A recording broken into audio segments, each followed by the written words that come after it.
Hello students, हम मनु श्रीवास्तव स्वागत करते हैं आपका सिलेक्शन धाम पर। और जैसा कि आपको पता है, ये हमारा रेगुलर वॉकअप सेशन है और आज हम सिनोनिम्स की क्लास 26 करने वाले हैं। तो चलिए फिर शुरू करते हैं और देखते हैं कि आज वो कौन कौन से सिनोनिम्स हैं जिन्हें हम पढ़ेंगे, याद करेंगे और अपने एग्जाम में बहुत बेहतर करेंगे।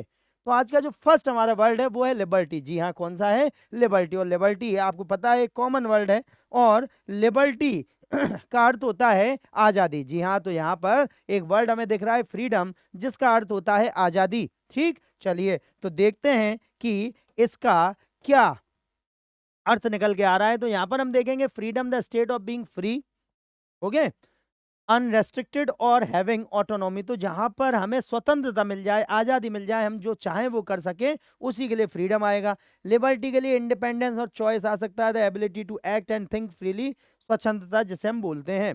उसके बाद है स्टेच्यू या सो what is the mean of statue. तो स्टेच्यू के लिए क्या आएगा भाई? इसका मतलब होता है प्रतिमा। जी हाँ, मूर्ति जिसे हम बोलते हैं।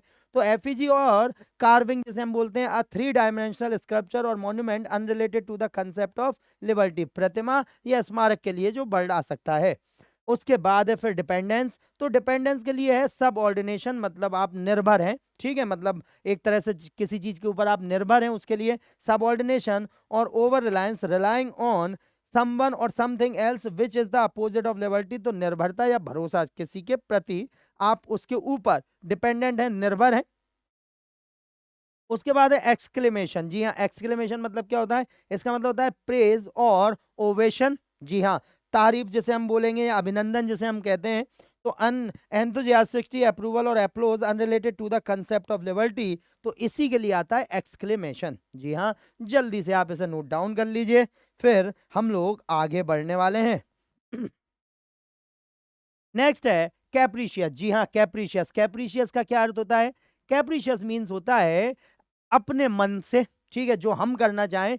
तो यहां पर एक वर्ड आ जाएगा आर्बिट्रेरी। जी हाँ, मनमाना या मनमौजी जिसे हम बोलते हैं कि भाई मैं अपने मन की करूंगा, ऐसे कुछ सोच समझ के नहीं करने वाला हूं। तो यहां पर हम ध्यान रखेंगे इस बात का। तो आप देख सकते हैं arbitrary based on personal preference और रैंडम चॉइस जिसे हम बोलते हैं मनमाना। कैप्रिशियस का मतलब फिकल या वेरिएबल है, जो बदलता रहे। तो showing sudden change in attitude और बिहेवियर, मनमौजी जिसे हम बोलते हैं। उसके बाद है स्टेबल। स्टेबल का मतलब होता है स्थायी। तो कांस्टेंट है, सिक्योर है, steady, firm and unlikely to change, स्थिर या स्थायी जिसे हम कहेंगे। उसके बाद है स्टेड फास्ट। स्टेड फास्ट का मतलब होता है भाई दृढ़, जो एक जगह कायम है। तो कमिटेड है, रिलायबल है, फेथफुल एंड लॉयल, दृढ़ और वफादार। उसके बाद है कॉशियस। तो what is the mean of cautious? Very और vigilant, taking great care to avoid possible problem, सावधान या सतर्क जिसे हम कहते हैं, उसी के लिए कॉशियस वर्ड आता है। ठीक, तो जल्दी से आप इसे नोट डाउन कर लीजिए जिससे हम आगे बढ़ पाए। उसके बाद है गाला। जी हाँ, so what is the mean of gala? ठीक है, गाला का मतलब होता है एक तरह से आनंद मनाना। ठीक है, सेलिब्रेशन करना। और यहाँ पर एक वर्ड आपको जो दिख रहा होगा वो है कार्निवल। जी हाँ, कार्निवल मतलब उत्सव। ठीक है, तो हम ध्यान रखेंगे कार्निवल, तो गाला के लिए वो कार्निवल वर्ड ही बिल्कुल सही है। तो देखें, कार्निवल ऑफ फेस्टिव सीजन और इवेंट, जैसे आनंदोत्सव या त्योहार जैसे हम बोलते हैं, फेस्टिव सीजन और इवेंट। गाला के लिए फेट या फिएस्टा आ जाएगा। अब फॉर्मल और स्पेशल इवेंट, पर्व या उत्सव जैसे हम बोलते हैं। उसके बाद है मोइस्ट। मोइस्ट का मतलब होता है नमी। तो ह्यूमिड हो जाएगा और मगी हो जाएगा। स्लाइटली वेट और डैम्प, नम, गीला या तर जैसे हम बोलते हैं। उसके बाद है मिस्टेकनली। जी हाँ, मिस्टेकनली मीन्स क्या होगा? तो एरोनसली या फॉल्सली जैसे हम बोलते हैं, गलती से, डूइंग समथिंग और एरर, इन एरर और बाय मिस्टेक। उसके बाद है फ्यूनरल। तो फ्यूनरल मतलब होता है भाई किसी का क्रियाकर्म करना, अंतिम संस्कार करना। तो बरियल हो जाएगा या इनह्यूमेशन हो जाएगा, अ सेरेमनी और service held to honour and remember a deceased person. ठीक है, तो जो अंतिम संस्कार होता है उसी के लिए ये वर्ड आता है। ठीक, चलिए अब आगे बढ़ते हैं। उसके बाद है डिसडेन। जी हाँ, disdain. So what is the mean of disdain? Disdain का अर्थ होता है किसी से नफरत करना। जी हाँ, तो कंटेम्प्ट आ जाएगा। क्या आ जाएगा? कंटेम्प्ट, निंदा करना या नफरत करना, उसके लिए आएगा। तो चलिए आगे बढ़ते हैं, तो देखते हैं क्या सही वर्ड है। तो कंटेम्प्ट अ फीलिंग और डीप डिसलाइक टुवर्ड समवन, तिरस्कार या अवमानना जिसके लिए हम बोलेंगे। डिस्डेन, हेट्रेड या scorn, a feeling of not liking someone, अवहेलना या घृणा जैसे हम बोलते हैं। उसके बाद है एक्सेप्टेंस। तो एक्सेप्टेंस मतलब होता है ऑब्टेनिंग या रिसिप्ट, जैसे हम किसी चीज को स्वीकार करना बोलते हैं। The action of consenting to receive और अंडरटेक समथिंग। उसके बाद फिर वर्ड है हमारा एडमायरेशन। तो एडमायरेशन का मतलब किसी की प्रशंसा करना। तो एप्रिसिएशन और adoration, a feeling of respect, approval और हाई रिगार्ड फॉर समवन और समथिंग, प्रशंसा या आदत। उसके बाद है विड्रॉल। तो विड्रॉल के लिए एक्सट्रैक्ट है या टेक ऑफ है।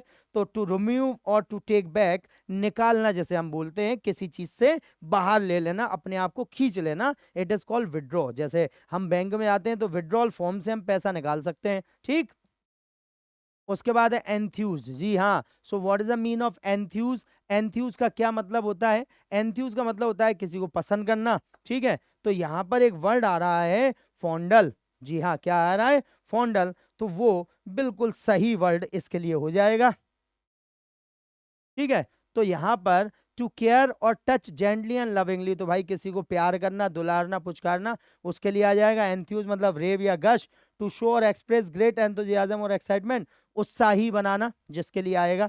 उसके बाद है अनबॉदर्ड। तो what is the mean of unbothered? तो अनवरिड और अनपर्टब, जो बेफिक्र हो, नॉट कंसर्न और अफेक्टेड बाय समथिंग। उसके बाद है केयर फ्री। तो केयर फ्री का मतलब बेफिक्र, वही चिंता मुक्त। तो ब्लिथ और नॉन चैलेंज जैसे हम बोलते हैं, ठीक है। तो ब्लिथ है और नॉन चैलेंज जैसे हम बोलते हैं, a state of being without और वरीज, कंसर्न, लापरवाह या मस्त। उसके बाद है फिर लेजी। तो स्लगिश हो जाएगा और इंडोलेंट हो जाएगा, मतलब आलसी, अ लैक ऑफ मोटिवेशन और विलिंगनेस टू एक्सर्ट एफर्ट, ठीक। तो यहाँ पर हमारे पूरे जो आज के सिनोनिम्स हैं वो कंप्लीट हुए। अब आप ध्यान रखिए, आपको इन्हें अच्छे से नोट डाउन करना है, इन्हें रेगुलर रिवीजन पर रखना है, इनसे सेंटेंस बना के देखने हैं, जिससे ये आपकी हैबिट में आ जाए। जी हाँ, वोकेब टेबल जैसे केवल याद करने से याद नहीं होती हैं, इनके लिए आपको सेंटेंस बनाने पड़ेंगे, और सेंटेंस अगर आप बनाएंगे तो 100% है कि आपका रिजल्ट बहुत अच्छा मिलेगा। तो बस अपना ध्यान रखिए, मिलते हैं हम लोग अगले वीडियो में। जय हिंद, जय भारत।